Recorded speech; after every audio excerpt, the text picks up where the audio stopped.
Alright, so I'm going to make two different kinds of sourdough tonight. The first is going to be with white bread flour, the other is going to be with whole wheat flour. They're pretty similar. The only difference is how much water we're using in the wheat flour because it will absorb a lot more water. So I'm going to start with the bread flour. So the first step is to weigh out the water.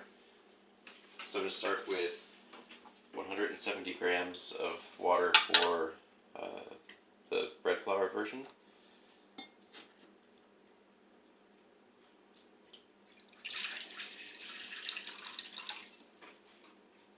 That's not too much.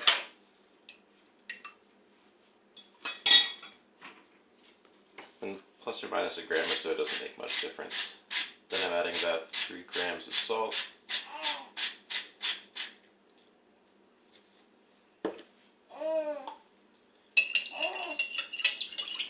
A lot of other recipes will have you add the salt after the starter and the flour mix together because the salt can impede the yeast, but I don't add that much salt, so it doesn't seem to make much difference for the breads I make. And then after that, I've got a nice active starter. You can see it's nice and light and bubbly, and if I put it on the water, it's going to float. So that's how you know it's active enough to actually give the bread a rise. I'm going to put in 185 grams of this.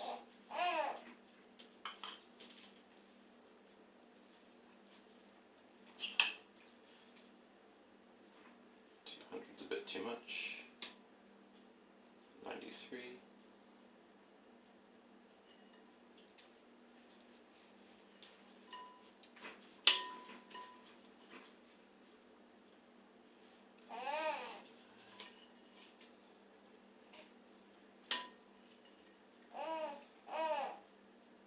Well, that's pretty close. 187. And then I'll mix that up a little bit. I like to get the water and the starter mixed together so that all the yeast is evenly distributed. Normally I would go ahead and take care of the starter, but I added extra in so that I would have enough for 2 batches of bread. So instead I'm going to get the second dough started. At this point they're going to look exactly the same, except for the amount of water. So for this one I'm going to add 220 grams of water to start with, because that whole wheat flour is going to absorb a lot more water than the bread flour will. Okay. 220. Oh. There we go. 220 grams of water. Similar amount of salt.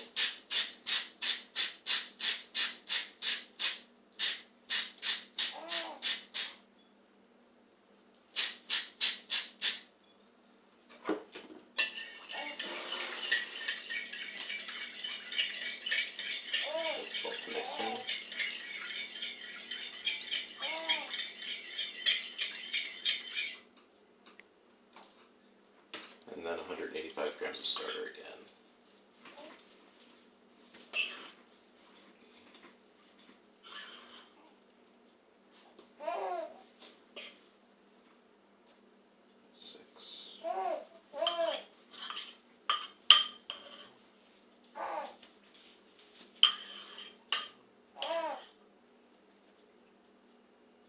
There we go. That's pretty close. 184. Alright. And I'll mix that together. And then typically as I do that, I'll take care of the starter. Starter's pretty simple. It's equal parts water and flour by weight. So typically just about 100 grams of water and 100 grams of flour.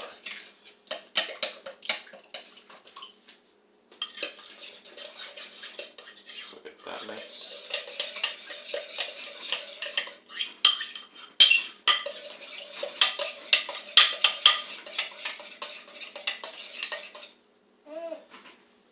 And for the starter I use all-purpose flour. It doesn't need much gluten content. for the extra protein. And so I'll save the bread flour for the bread. Okay. So I had 106, I'm going to just about 212.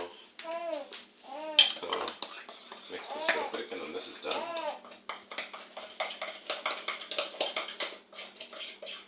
So after you put the flour and water in, it's this kind of sticky mass. It'll eventually rise like the other and look like the starter did right before we put it into the water. So set that aside. We'll go back to the bread flour version. Stir real quick.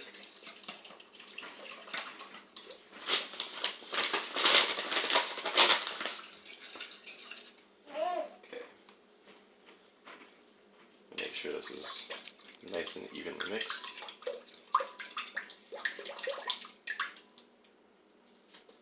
We'll add 320 grams of flour.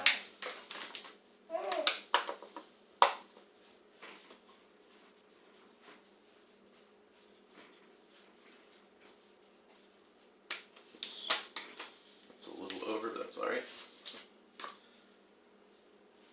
Same for this one.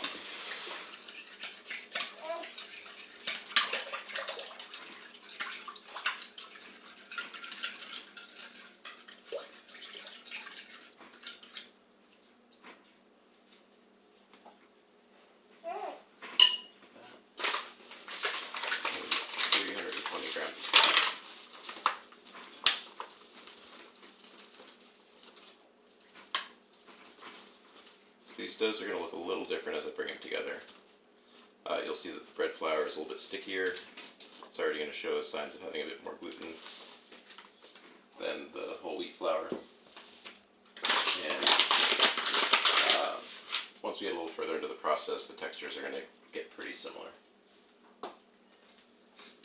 Alright, so I like to do everything in the bowl to kind of minimize the mess on the countertops. So I'm going to bring all the ingredients together.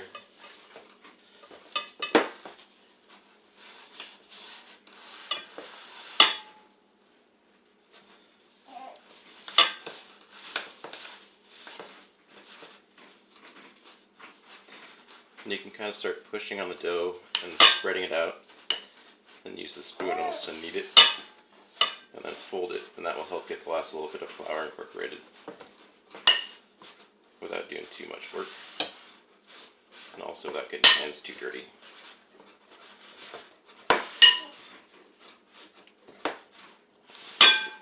Just a little bit off the edges.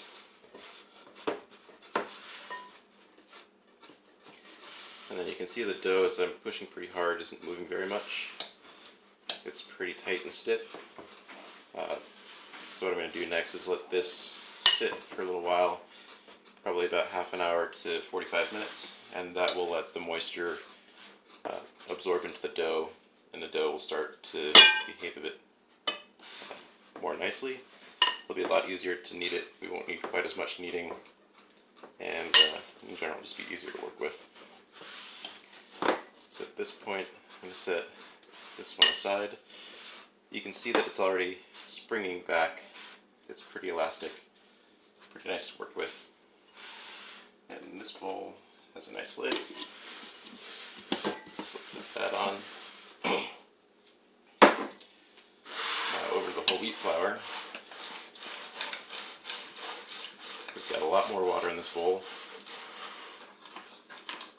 so the moisture content in the flour is going to be quite a bit more. And it's going to be a bit more of a sticky and a sloppy mess at this point. So this is going to be a higher hydration dough, so that means we're going to have to treat it just a little differently.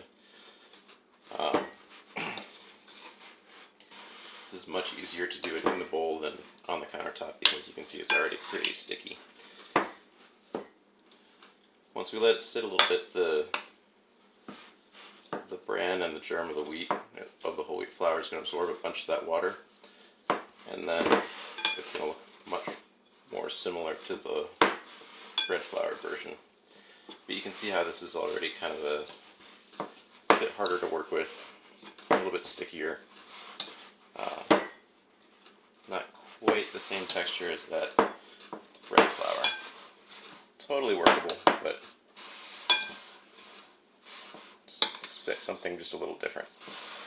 And then you can see as I'm pushing it, it is springing back a little bit, but it's also much softer at this stage. Alright, so this bowl doesn't have a nice lid.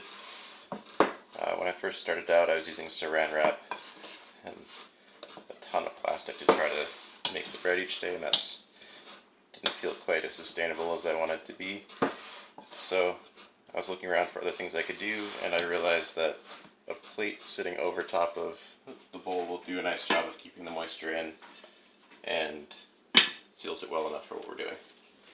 So at this stage we're going to sit for about half an hour, and I'll come back when it's time to knead it. It's been just over half an hour, so it's time to go ahead and start kneading the dough. You can see that now it's quite a bit stickier than it was before, and it's also pretty soft and pliable, so this is a good time to start kneading it. I like to knead it in the bowl to kind of keep the mess to the minimum, and so I'll kind of pick it up, stretch it, and fold it back on itself. You can see that the dough with the bread flour is pretty sticky and stretchy, pretty easy to work with. And kind of rock the dough back and forth to help stretch it out, and fold it back in on itself. So the goal here is to get the dough to stretch and stretch and stretch without tearing. So I'm kind of working it a little bit slowly to try to get this much stretch in the gluten that's building up in the dough, make it nice and elastic, and help set it up for the next stage of folding it to help further develop the gluten and structure inside the bread. At this stage, since we let it rest, we don't really need to knead the version with the bread flour very much. You can see it's already starting to bounce back. It's nice and smooth. This is kind of nice elastic dough already. So that's the benefit of having a lot of protein, a lot of gluten, and none of the bran or the husk, not the husk, but the bran or the wheat germ that the whole flour has.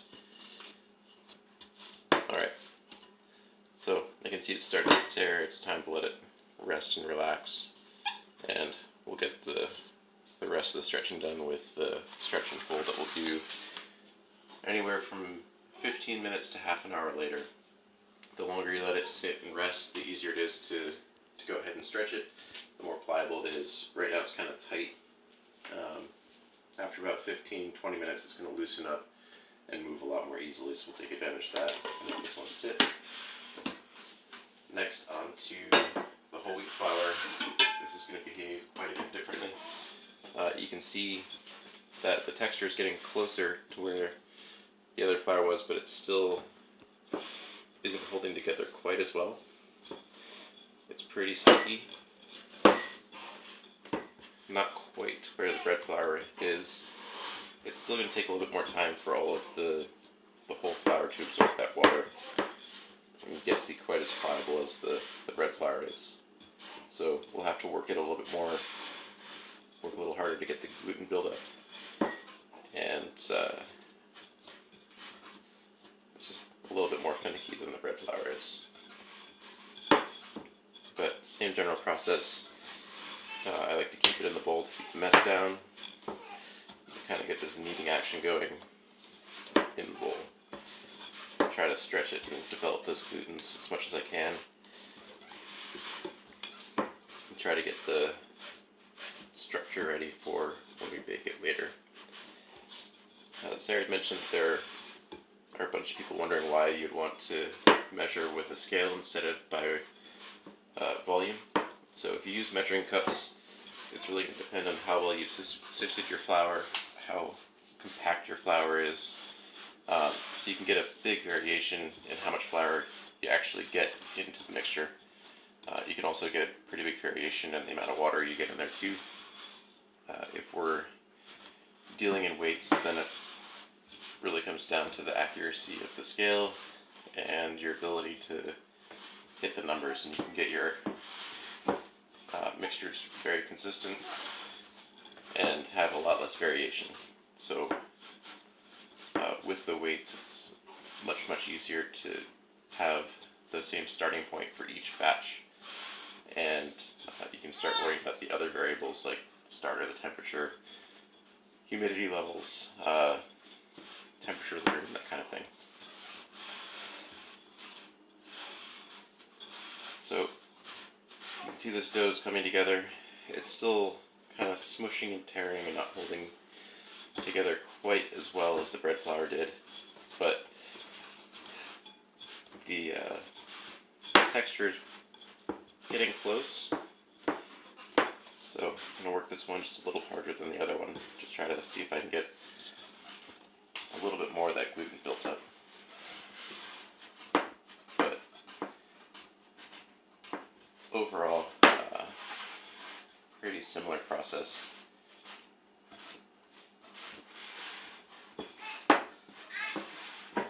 Alright, that looks pretty reasonable. I think at this point we're going to go ahead and let it sit, let it rest a little bit, and then come back and do some stretches and folds to keep building up that gluten content.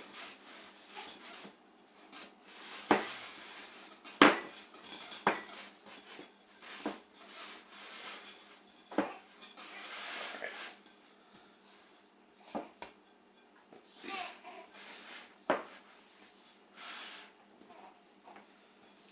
So you can see you've got something that's starting to look a bit like dough.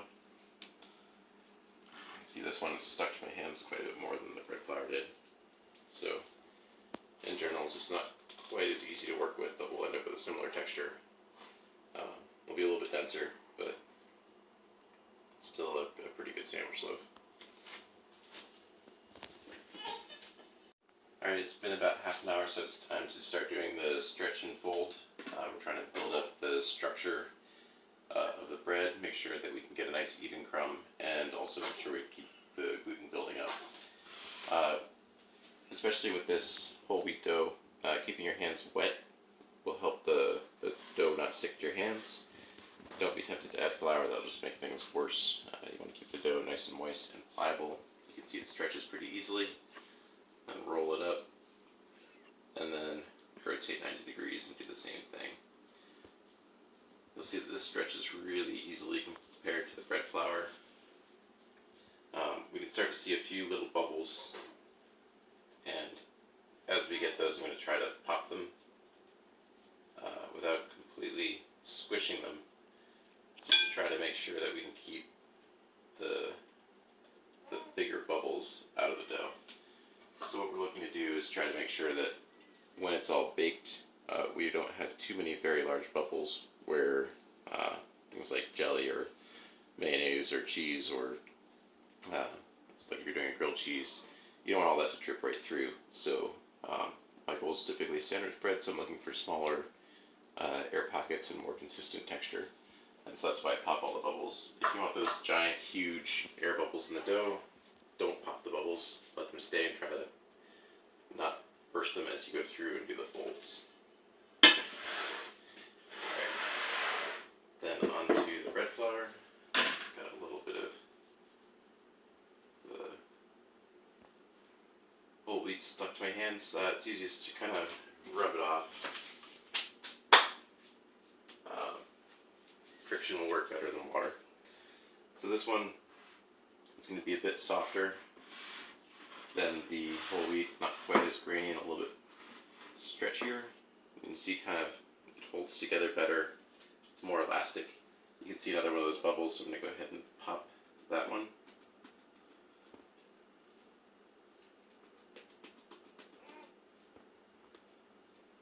And then roll it up.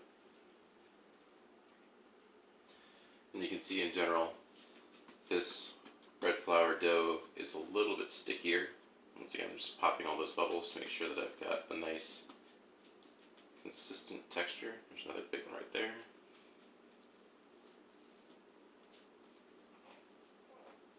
And rolling it up. So this will help develop that nice fine structure inside the loaf. And then we'll come back. You can see this one is also kind of standing up more elasticy. In general, that extra gluten and the lack of the bran and the germ in the dough is helping the structure come together a little bit more smoothly. So we'll come back and do that again in 15 to 30 minutes. If you do it a little bit sooner, that dough is going to be even tighter. So you notice how the bread flour was, when I picked it up, didn't stretch nearly as much as the whole wheat did. If we have a shorter period in between the stretch and folds, it's not going to stretch as much. It's going to be even tighter. If we wait a little bit longer, it'll stretch more easily and get kind of bigger. So we can use the time to our advantage to make it easier to do the stretch and fold process. And you can see that the starter is already starting to develop bubbles, and you're starting to see the flour rise. The warmer it is, the faster that'll happen. The cooler it is, the less that'll happen. So you can control how quickly the bread rises and develops by adjusting the temperature. So on hot days or in the summer, I'll stick it in the fridge to really slow it down. You can slow it down even for a few days if you want to, and so you can make a bunch of batches of dough, stick a couple in the fridge, and then have fresh bread every morning without having to do the work every night. Or if you want to make it go a little bit quicker, you can raise the temperature, keep things nice and toasty, like 75 degrees, and you can get this process done in a few hours. Alright, let's start again with the whole wheat flour because my hands are nice and wet, and that'll help it not stick. Kind of scoop this thing up. See how it's holding together a little bit better. It means we're starting to develop some of the gluten. Making sure I pop any of these bubbles. So I'm trying to make some sandwich bread and I want to make it relatively consistent and even texture without giant bubbles. So I'm getting rid of them right now. And go in the other direction, same process. Pop the big bubbles. Flip it over to kind of help it stretch. There we go. And roll it up again. And you can see it's starting to look more and more like the other dough. It's holding its shape nicely. We're starting to get some of that kind of structure built up. Just a step behind where the bread flour dough is. So bread flour, you can already hear it. It's kind of almost sounds foamy. See, it's already getting relatively large. You can see bubbles throughout. Going ahead and trying to limit the size of the bubble that's developing inside the dough. Alright, roll it up. And then go the other direction. Same process. Kind of pinch those bubbles and reduce the size. There's another big one right there. Pop that. I'm kind of going back and forth, trying to let it stretch a little bit slowly so it doesn't tear. Alright, and then I'll roll it up. The last thing to look at is the starter. It's been, let's see, this is the second fold, so hour and a half since we added the flour to the starter, and you can see at this stage it's already doubled in size. You got those nice bubbles. So at this point, the starter is about ready to go back in the fridge and slow it down. That will help us make sure that we're catching it as it's rising before we make the bread. If we do that, it'll make a sweeter loaf. If we want it sour, then you can let it start coming down, and then it'll build more sour flavor. Alright, so this is the third fold of the bread. Normally I'll fold it at least 3 times because I've noticed a big difference between folding 2 times and then 3 I'm tired, I only fold it 3 times and not 4 because there's much less of a big difference between 3 and 4 folds. So this time I'll just do 3. You can see now that the whole wheat dough is starting to look a lot like the sourdough, or sorry, the bread flour dough. Once again, popping all those bubbles. Make sure that we get nice, even, consistent dough texture. And it's starting to rise pretty quickly. It was probably just over another half hour for this particular fold, so it's nice and pliable. And we'll come back to that in the morning. And here's the bread flour version. You can kind of hear all of the bubbles popping. It's kind of a much more foamy texture. Trying to make sure I got a nice, tight, even texture for tomorrow. Popping all the bubbles.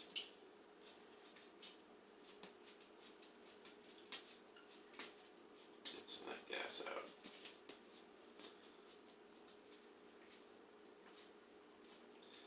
So ironically, once you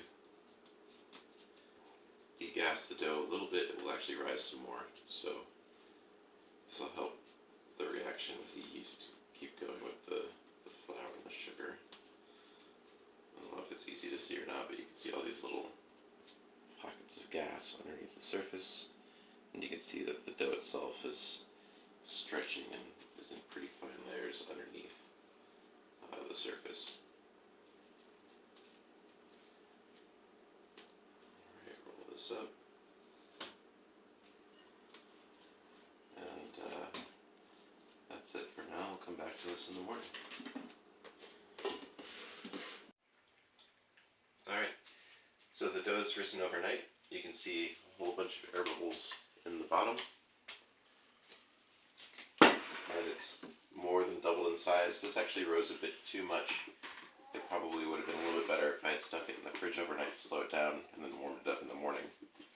If you do that, it's good to let it come out and warm up for 2 or 3 hours to come up to temperature before you do this step. Right now I'm knocking it back, kind of getting that big, huge air pocket out of it to help deflate the dough a little bit. And that's going to be in preparation for the shaping. So for the shaping, you want to have a decent amount of flour on a board so it doesn't stick. Tip it out. As I tip it out, I try to kind of fold it over a little bit to get the dough into a little bit of a smaller shape. And then from there, I try to develop tension along the top surface of the dough. So use the board to generate friction on one side, and then pull from the other side, and you'll kind of tighten the dough up. You might get a seam like this, in which case you just kind of push it together. And that'll help later so the dough doesn't kind of all come apart. I like to kind of get it into this sort of oblong shape. I'm popping all the big bubbles so I can really see kind of the shape of the dough. And then once the surface is relatively tight, it'll help hold its shape that way. Maybe just about there. Fold that seam under. Pop those bubbles.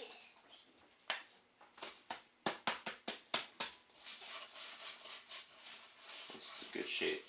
Get it into the Benetton for the final rise. It's a little lumpy, but that'll do. Okay. So this is a Benetton. It's a wooden basket. You put a little bit of flour in it. Spread that around, and that'll help prevent the dough from sticking. Bread flour doesn't require that much. The wheat flour requires a whole lot more. And so we're just going to let that sit for another 45 minutes or so until it rises again. You might be a little bit more depending on how active your starter is. If you don't have one of those, you can use a regular bowl and a cloth towel. If you're going to use a cloth towel, you've got to find a way to make sure the dough doesn't stick to it. So that's just another handful of flour. Kind of rub it into the towel. So get a bunch of flour, rub it in,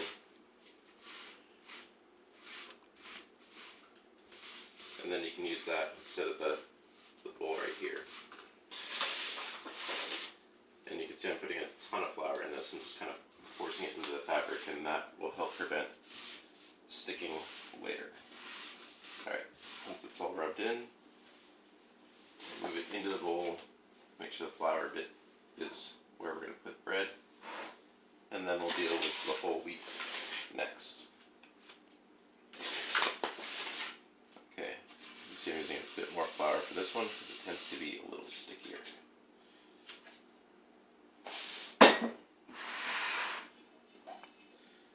Alright, here's the whole wheat. You can see very similar structure on the bottom. It's a little bit wetter than the bread flour version was. I'm going to do the same thing, knock it down, and then tip it out.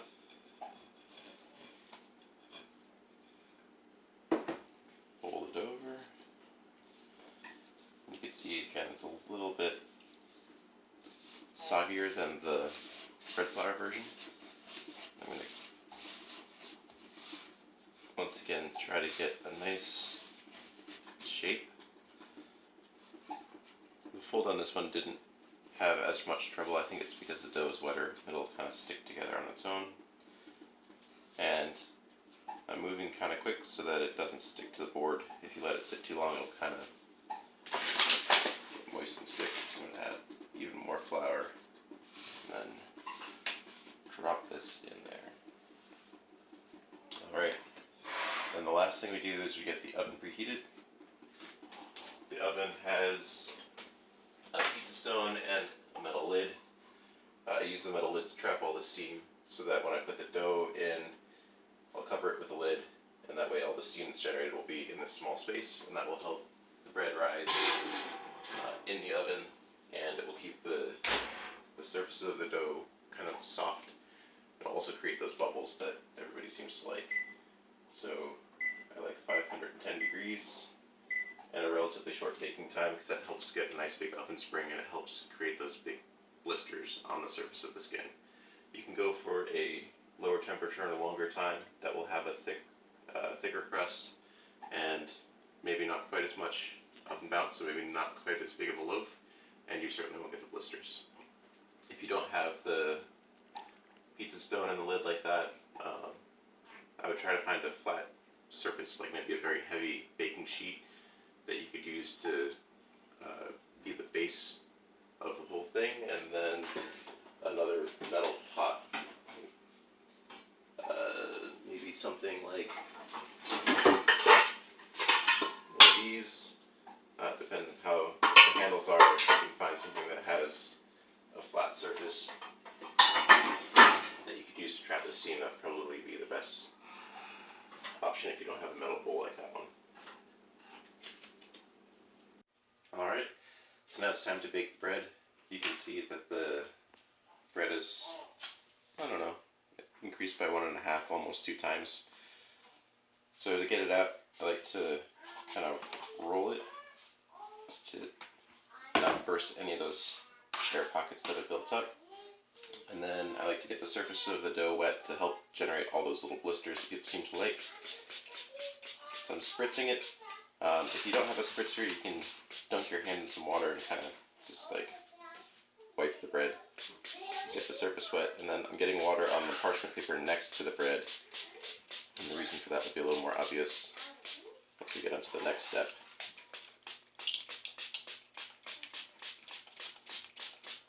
Alright, so I'm getting a good amount of water around the bread, and that means that once this parchment paper hits the pizza stone, I'm going to generate a ton of steam all at once, and the bread will be just kind of enveloped in this big cloud of steam. The last thing to do before we put it in is slice the surface of the bread. That will give the bread a place to go as it expands.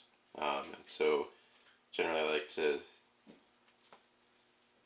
go in the direction that you, or across the direction that you want the bread to grow. And so I want it to grow this way for sandwich loaves, so I'm cutting it perpendicular to that, so as it expands, it's going to stretch across the cut. The depth of the cut is kind of a matter of judgment. You need to take your best guess as to how much it needs to expand, and the more it has to expand, the deeper you make the cut. If it doesn't need to expand as much, you can make the cut shallower. Either way, you're giving it a weak point to pull against, and so it's going to move across those cuts. Alright, next we're going to go put it in the oven. So this step gets a little more challenging.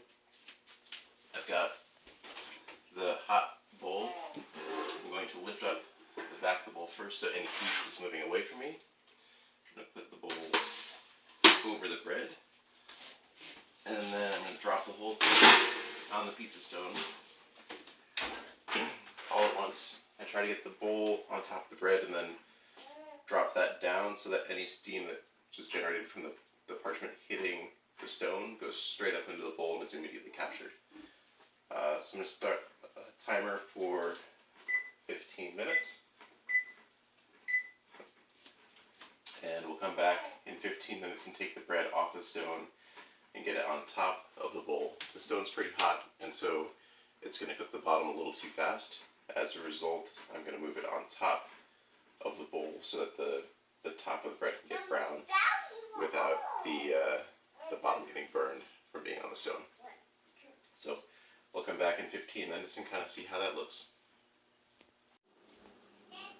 Alright, it's just about time to take the bread from the stone and put it on top of the bowl.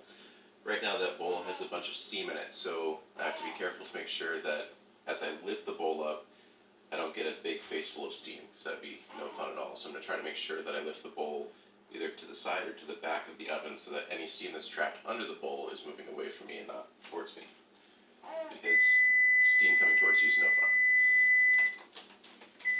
So I like to slide the bowl forward and then tip it up towards the back.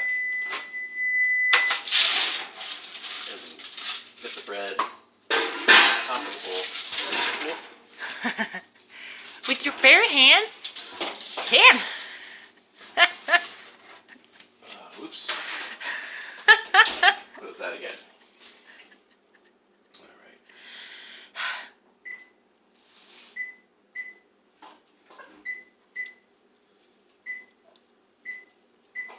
There we go. 8 more minutes. And then I typically do the second part of the bake at 485. And it's going to take a minute for the oven to come back up to temperature. So ideally you don't drop the bread. If you do, it's still relatively delicate at that stage. You don't want to squish it hard. You want to work as gently as possible. Also, if you're handling hot things like that, the harder you push, the faster you get burned. So if you're gentle with it, you can move things around without getting as much heat into your fingers. Alright, well the bread's almost done. It's got 5 seconds left. So I'm going to wait for that timer to go off. I like to check and make sure the color looks about right, and looking through the window it does. So I'll turn off that timer. And then let me go ahead and get that loaf out. It could be a little bit darker than it is, but that's a pretty decent color. You can see that the blisters have formed on the surface of the dough, and that's because we added all the water. You can see where the slits are. You don't have any of those blisters or bubbles. If we'd gone ahead and sprayed the dough after we cut it, then we would get a similar blistering pattern on the cuts as well. But that's a combination of the water on the crust along with the steam in the oven. So that's how I do my sourdough. You can see that it expanded across where we did our scoring. And I'm going to go ahead and get ready to do the whole wheat version next. Alright, so So we're going to go ahead and do the whole wheat version. You can see that it's been rising in the bowl. And so I'm going to do the same type of thing and tip it out, and hopefully it doesn't stick. There we go.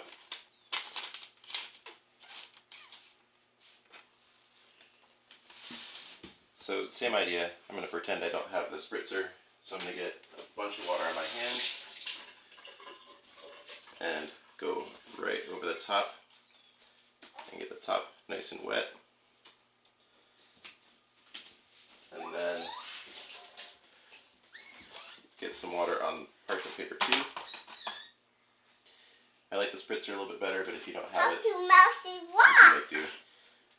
Sarah likes a little bit of texture on the top of the wheat bread, so I'm going to take some slightly ground up oatmeal and see if we can get a little bit of a pattern on the top.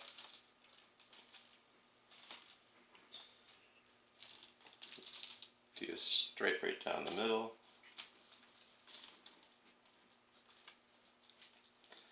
Alright. Where's on the bed?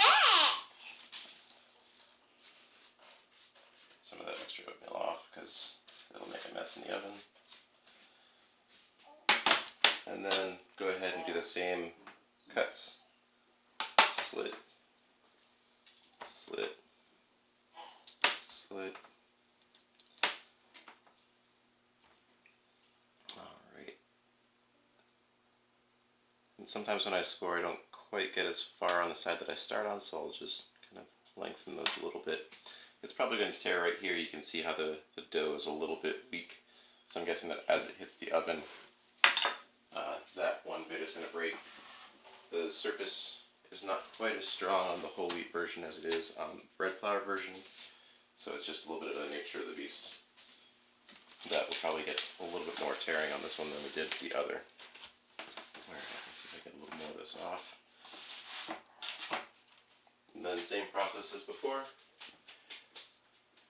Get the bowl on top of the bread, and then the bread onto the stone. So once again, open up the oven, take the bowl away from you, line up the bowl on the bread. I like to hold the back of the parchment paper and then pull the tray away. And that way everything is kind of staying in the same spot and just dropping vertically down.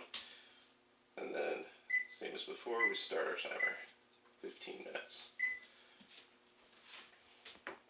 And come back in 15 minutes and hopefully I do better transferring it from the bottom to the top of the metal bowl.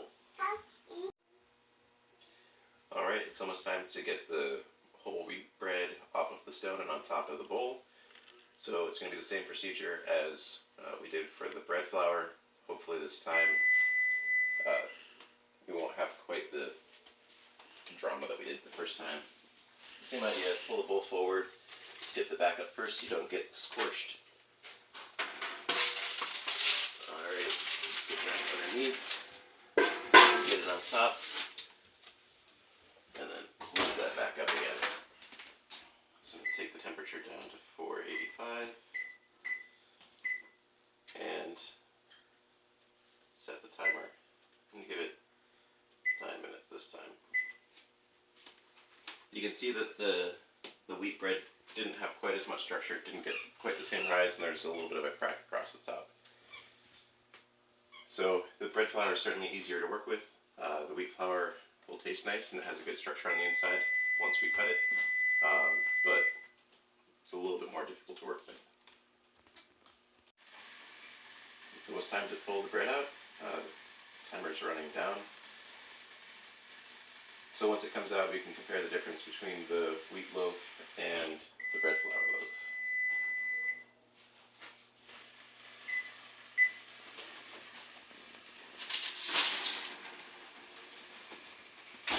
Alright, so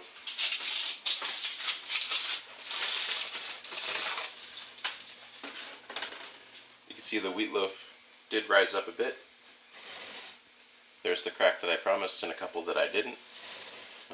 You can see that there's not quite as much strength across the surface of the dough, so it's more likely to split the rise, if you look at it, it's not quite as big on the whole wheat loaf as it is on the bread flour loaf. And the overall size is just a little bit smaller as well. It's going to be a little bit denser than this one.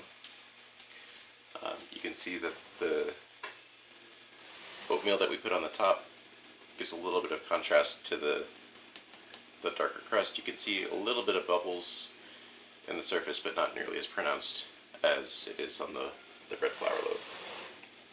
So that's those out of the oven, and we'll probably slice them right around lunchtime. Alright, I'm going to go ahead and cut these two loaves. We're about to have some lunch. They've rested for, at this point, a little over an hour and a half or so. And that's important to let them finish baking, because once they're just out of the oven, they're still cooking on the inside until they fully cool off. So we'll start with this one. This is the whole wheat. I'll cut a few slices of this, so you can kind of see the structure.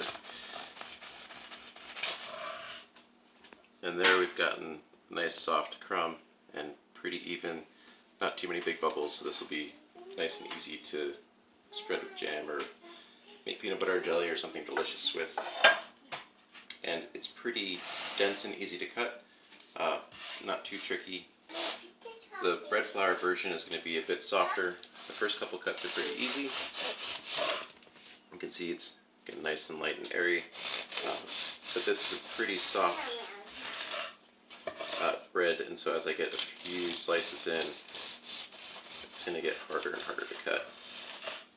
And I found that the easiest thing to do is kind of loosely hold the loaf, and then once the cut is started, move the knife back and forth, kind of saw off chunks at a time. Alright, how many slices do we want? Sandwich for you, me. Yes, please. And Jean, do you want white bread or wheat bread? Alright, so we've made the sandwiches. One last trick, this is pretty soft bread, so if you try to cut this way, it's just going to squish it. So if you stab into the middle, you can cut through the crust nice and easily on the way out. And that can help preserve the bread without crushing it. I've noticed that this white bread gets stale relatively quickly, so in the first 2 days, 3 days, it's the best. The wheat bread seems to last a bit longer. I'm not quite sure why yet, but that one had a good texture, I think 2-3 days in, whereas the white one was really kind of dropping off a cliff a bit, so there's a little bit of a difference there. But there we go. There's our sandwiches.